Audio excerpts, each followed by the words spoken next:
Hello and welcome to this video about reading from data sources. In particular, we're reading from XML. So I'm just going to go through this presentation, then we're going to look at some code. So our learning intention is that students can explain how to get data from XML, and in particular we're going to have a look at Python, and we're also going to have a look at JavaScript, although it is possible also in PHP, and in fact in most languages. It's one of the beauties of it. So that's some XML there. And if it looks familiar to you because it's following the same basic idea as HTML, it's a markup language and you're putting tags around things to indicate what they are. Now, unlike HTML, you can actually make up any tag you want. So you could have called them, womble helmets, and it would still work as a valid tag because well, when we say it's extensible, we mean that we can expand upon what it is that we're doing. It's not just a fixed set of tags. So in this case, the first set of tags is actually called the roots, and then they have children, and those children have children.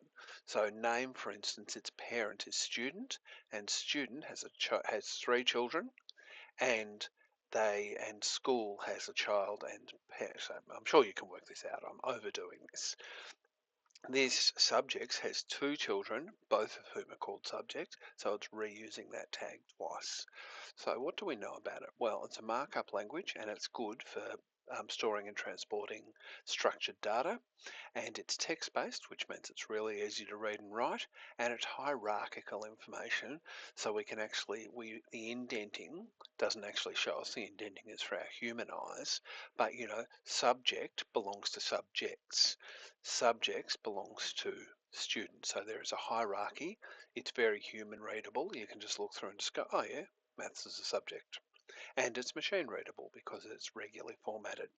When we say extensible, we mean it's formatted, it can be expanded, it is flexible, you can write tags for whatever it is that you need. It doesn't depend on you using a particular type of computer.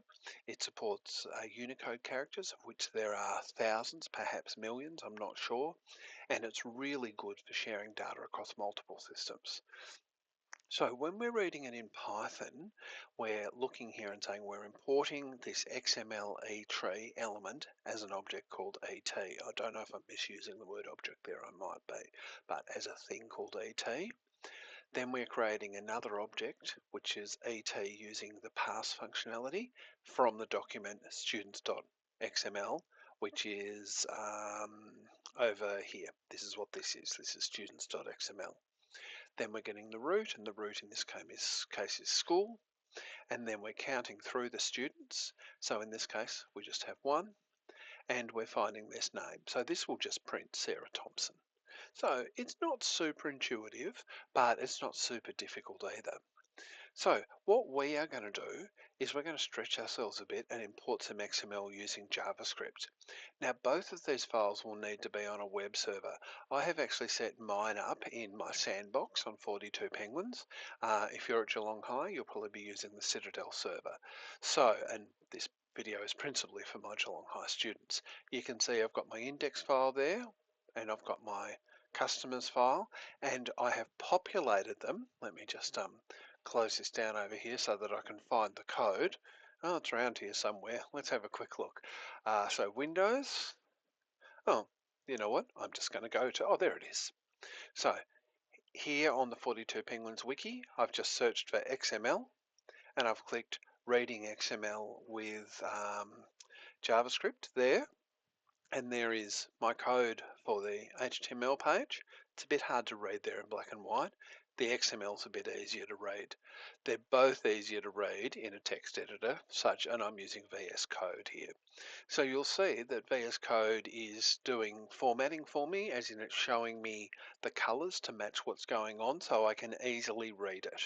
So there's my XML file, there's my index file. Now, it actually looks a bit overwhelming, but it really isn't.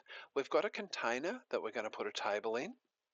We are fetching the data here, so we're going and getting it from the file.